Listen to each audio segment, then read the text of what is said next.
Another victory in the bag for the Remontada Kings as they beat Oviedo 3-1 away in a game that honestly turned out to be a little bit more tricky than I expected. That being said, they were able to get the job done. I do have to say, coming into the game, I thought that it was going to be an easy win for Barcelona. We made it a little bit more difficult than it needed to be. First half, I thought we were a little bit sloppy overall. If I'm being honest with you as well, the goalkeeper was on crack that first half. Like, there was a couple of shots that guy saved were like cat-like reflexes, man. Rashford honestly could have ended the first half with like a goal or two or something like that. I think overall we were a little bit sloppy, just in the build-up play, a little bit too slow, losing a couple of balls as well. There were a few players that I wasn't the biggest fan of overall throughout the game, especially during the first half. I think Ferran Torres and Dani Olmo the first half, I don't know, there's something about them. They just can't seem to really connect with one another. I feel like Olmo goes a little bit better with Lewandowski when he's on the field, and then Ferran, for some reason, seems a little bit better when Lewandowski's on the field or when Fermin's on the field. But them two, there's something going on there, bro. There's something going on there I'm not the biggest fan of personally. Rashford, I thought he had a very good first half. I thought he was very electric. He was always trying to create something. He was taking a man on and just, he had a few shots, like I said, throughout the game. Pedri, as always, impeccable. Knew exactly when to slow a game down, when to speed it up a little bit as well. Casado, not the best game from him. It was one of those nights, or one of those first halves, I guess, where the ball wasn't going in. So I was like, yo, I'm familiar with this script before. I've seen this before. We try and try and try. We waste our chances or some incredible saves, right? And then eventually we concede. Lo and behold, we concede. Now, it's not the way that I expected it, okay? It comes from a terrible mistake from Joangarcia. Not going to be too harsh on him, okay? Because he has been saving us quite a few times, and even in this game he had some decent saves. I would say in the second half as well, he had a couple of decent saves which kind of bailed us out at certain points. It was a mistake from him. He comes outside of his box, controls the ball with his knee, then he takes a touch to get it away from a player of Oviedo's. He does well there. The last thing that he screws up is, you know, either you pass it, which he did, eventually mispassed it to Casado. It was his left foot as well, so maybe that could have been something as well. Listen, he tried to do it something, but it didn't work out for him. But I'm not gonna I am gonna blame him, but I'm not gonna be too harsh on him just because he has been saving our necks quite a few times. And listen, at the end of the day, we got the dub, you know. So something, just water under the bridge, forget about it and move on. So the first half ends 1-0 due to that. Now we go into the second half. Second half, the subs that I would have made would have been Lewandowski for Ferran Torres and Frenkiedejong for Casado. Frenkiedejong came out in halftime for Casado, and he changed the game completely. We have to say it as it is. Like, he came in and he completely bossed the midfield. He helped out Pedri as much as he could, and he was just impeccable in terms of everything, bro. In transition, in terms of holding up the ball, in terms of creating as well. He even got an assist. I believe it was the second goal as well. He got an assist for the second goal. So Frenkiedejong, he completely changed the game, and I'm very happy that Hansi Flick is the type of coach where he doesn't necessarily wait until the very end. If he thinks that a player has to come in like halftime, he's like, bet, you're coming in, you're coming out, bro. So that's what happened with Frenkiedejong. And the second half overall for us was much, much better. First goal was like a FIFA goal, man. First goal was like, ball was bouncing everywhere. Ronald Araujo was impeccable as a left winger today. That brother, I don't know what he did, but he went down the line, pop, left foot, decent cross through in, like one of those KDB on the grass, just floating type of passes, pop in there. Ferran turns, shoots, goalkeeper gets a touch on it. It's wobbling out at one point. It's like right next to the post and going out, but Ericgarcia comes in there. It is a little bit like reckless in terms of he's just like trying to get it in at that point. It just goes in. But honestly, at one point I thought that hit the bar as well and it was going out. It was just one of those games. That's the way that it felt. But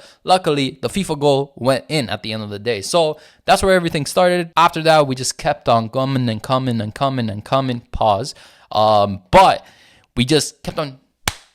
That's not even better, man. We kept on trying, okay? We kept on trying to score a second goal. And eventually we did get it. The person that scored, Robert Lewandowski, who came in to substitute Raphinha. Raphinha, by the way, had an okay-ish game. I wouldn't say it was his best game overall. I'm not too sure if he was injured or if it was just a tactical thing. If it was an injury, I pray it's nothing serious. Maybe just precaution or like, I don't know, something very, very minimal. Like I said, Lewandowski comes in for him. Frenkiedejong lobs it in. Great pass from him as well. And Lewandowski with just a header, man. It's a very good one. Comes off the crossbar in, basically. Thank God that it touches the net, because if it doesn't touch the net, the way that we've been going with La Liga and goal line technology, where we don't have any, they probably would have ruled that out. But luckily, there's no way you can rule that out when you see that it touches the net, right? PTSD talking. I've been critical of Lewandowski. I've been very critical of him. He does frustrate me at times because I feel like he does miss some easy chances, especially last year. But the thing that Lewandowski has, that striker instinct, you know, like he can smell goals. He knows exactly where to be. He's just ruthless. He's just ruthless still at the end of the day. Big up to him. Unk still got it, and he's going to be very detrimental to us for this season as well, where he might not even be starting all the games, right? Because Ferran Torres is coming in. I'm okay with that. If Lewandowski has to sit out a couple of games, or, you know, come in as a sub and because you have him fresh for the big games, I'm all okay with that. Yo, they had some chances as well where they could have tied, some last-ditch tackling by Araujo and Cubarsi as well. Like, they had some chances to tie, and I was like, oh, yo, like, the game is still open. But in extra time, I believe, Rashford, cross, his free kicks and his set pieces overall, corners, very, very good, by the way, from Rashford. Ronald Araujo gets a header on it, scores, and then very nice celebration. He dedicates it to Gavi with the 6, right, who just got an injury, so that was very nice to see as well. Even though the result says it seems like it was an easy dub, it wasn't, okay? It was more difficult than I expected, but 3 points is 3 points. We did solid, I would say. I think we deserve to win as well, especially in the second half. A couple of players that I want to talk about. First of all, Ericgarcia. Very, very good game for him. He scored the first one, like I said. Throughout the whole game, I thought he was very, very good. This guy has become like a Swiss Army knife, and he's improved a lot. Like a couple of seasons ago when he first came in, he just seemed like he had an error in him almost every game, and that doesn't seem the case anymore. He is literally so useful to Hansi Flick, and I think that he loves that because this guy has been playing right back, center back, left back, DM as well for Hansi Flick, and he's doing it at a solid rate. Every time that he plays, I feel like he gives you like a 7 out of 10. I'm not the biggest fan of him personally in certain situations and games, but he is one of those players where as a squad player, he's very, very useful, and big up to him. I think he's improved a lot since he first came in. The other one is Marcus Rashford. I think had a very, very solid game overall, first half and second half. Second half a little bit more quiet, but he did switch to the right wing as well, which is not his preferred position. But I still think that he did a good job creating opportunities and being dangerous on the flanks. So big up to him. And something about Marcus Rashford is this guy might be back. Not to say that I ever doubted his quality, but for all the haters out there, in the last 4 games, Marcus Rashford has 2 goals and 3 assists. If you want to count the England one as well, that's an extra goal against Serbia that he had, right? So in the last 5 games for club and country, he has 3 goals, 3 assists. That's more than a GA per 90, right? So I hope he keeps it up. We're going to need him as much as we can. Under Hansi Flick, he's always going to get the best of you as a striker, most likely. This guy turned Gnabry into like a Ballon d'Or man, bro, at Bayern. You know what I mean? So Rashford is going to thrive. I think he gets like 30 GAs overall. Obviously, we spoke about frenkiedejong and the impact that he had in Lewandowski. But another player that had a very solid game, Ronald Araujo. We need to be talking about him because we are very, very quick throwing him under the bus. He's been starting off very, very solid. Another solid game for him. I don't think he's back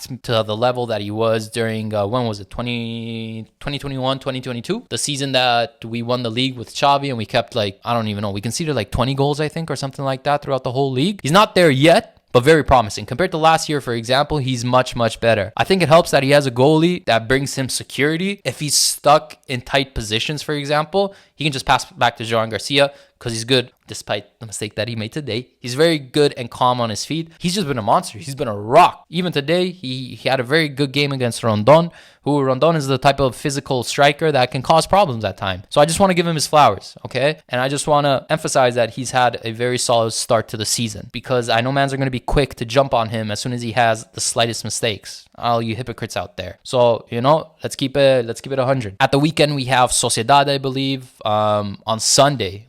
Damn, we play Thursday and then we have to play Sunday, man. I guess 2 days of break is enough. Can't complain. But yeah, we have Sociedad, and then next week we have obviously PSG. Positives from this game: Hansi Flick knows when to make subs. Frenkiedejong was imperious. Ericgarcia, great squad player. Araujo, seems to be back to his best potentially. Another dub in the bag, still 2 points, could be anyone's game. So yeah, those were my thoughts about the game. Let me know in the comments down below what you guys thought about the performance overall. Did Barcelona deserve to win? Which players you guys thought had a very, very solid performance? And until the next game against Sociedad, Barca Nation, I will see you then. Peace.